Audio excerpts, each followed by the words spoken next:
Hello, my name is Matthew Lane, and as part of this assignment, I've created a LibGuide over William Shakespeare and his First Folio. I've got a picture of William Shakespeare and his book, opened up, with the famous portrait of Shakespeare and the To the Reader poem written by Ben Jonson, a friend of Shakespeare's.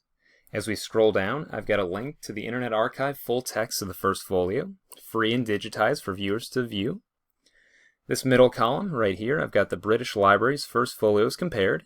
And the British Library is a British government organization, and they own 5 First Folios, but they compare 3 of them on this website link.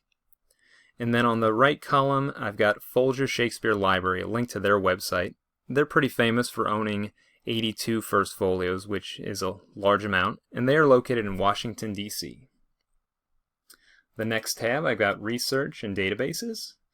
On this left column, I've got Literature Online, which houses literary works, but also includes Shakespeare's plays on audio.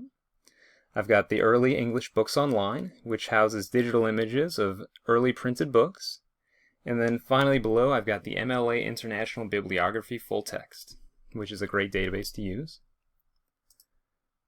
The History of Shakespeare in the First Folio tab. On this left column, I've got books about the man and his books, so biographies of Shakespeare himself, as well as biographies about the making of Shakespeare's First Folio. In this middle column, I've got the afterlives of Shakespeare in his book. So these books detail kind of the history of the First Folio in the centuries after Shakespeare's death and how it became pretty famous and revered, just like the man himself. And then in this right column, I've got 2023, the 400th anniversary of the First Folio.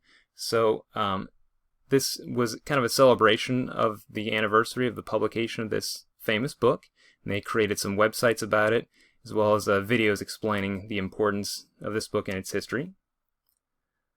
On this tab, I've got reference resources. So on the left column, I've got Shakespeare dictionaries and glossaries, words coined by Shakespeare and other Shakespeare words used by him in his plays.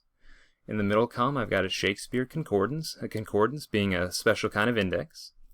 And then on the right column, I've got Shakespeare Encyclopedia, an Oxford reference A to Z guide to Shakespeare.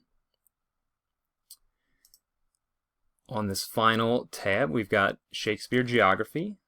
The left column has a map of Warwickshire during the time of Shakespeare's life.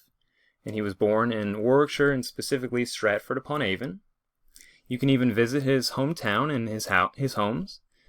He was kind of a wealthy man after writing all his plays, so he owned a few homes. The Shakespeare Birthplace Trust runs tours of the homes left. And then finally, on the right column, I have a Google Maps image of what Stratford-upon-Avon looks like now. Okay, thank you very much, and I hope you enjoyed viewing this LibGuide of William Shakespeare in his First Folio.